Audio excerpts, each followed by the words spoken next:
Hi, I'm Georgie. I'm the proud mummy of Arley and Betsy. They are both mini jockeys. They've been riding since they were very, very tiny, and Betsy is currently the youngest member of the pony club. So they really have been riding since they were tiny. So I've always had horses. I was lucky enough that I've had ponies and horses since I was tiny myself. So at the time that I had Arley, I had my own horse still, who I've had since I was 12 years old. So I had her. So she was actually the very first horse that he sat on.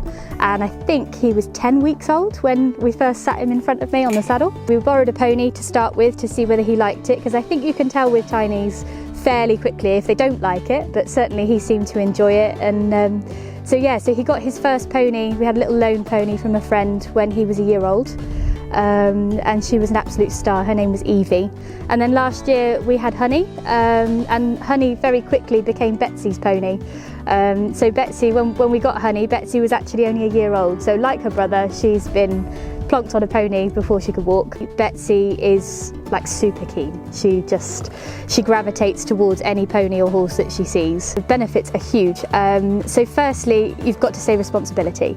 So my two have known from an early age that if they don't look after their ponies, they don't get to ride them. And they both want to ride, and so ultimately they know that then they've got to do one in order to have the other.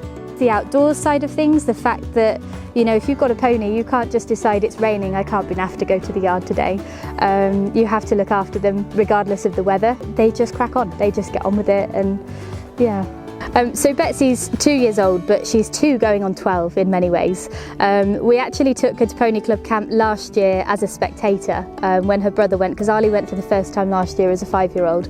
And at the time, even though she was only 1, she sat in her buggy, kicking her legs and crying that she couldn't get on a pony. And then the lovely DC, the district commissioner of our local pony club, she said, oh yes, just bring her along if she wants to come.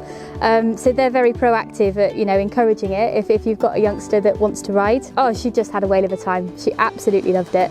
And yeah, I think we kind of went into it thinking that she might perhaps not last the whole day and might need a break, but actually she lasted longer than the other child in the group who was actually older than she was. I think moving forward, I think my 2 children, although they've been brought up exactly the same way, they're very different in their temperaments and in terms of how they are as riders. I think that's the wonderful thing about riding and horses, is it does push you, and you have to know where your boundary is in terms of not just giving in too easily, but also I think it's okay to sometimes say, this is beyond me, I can't do it. And so yeah, I think as long as they're happy, as long as they're enjoying it, then I don't mind what path they take.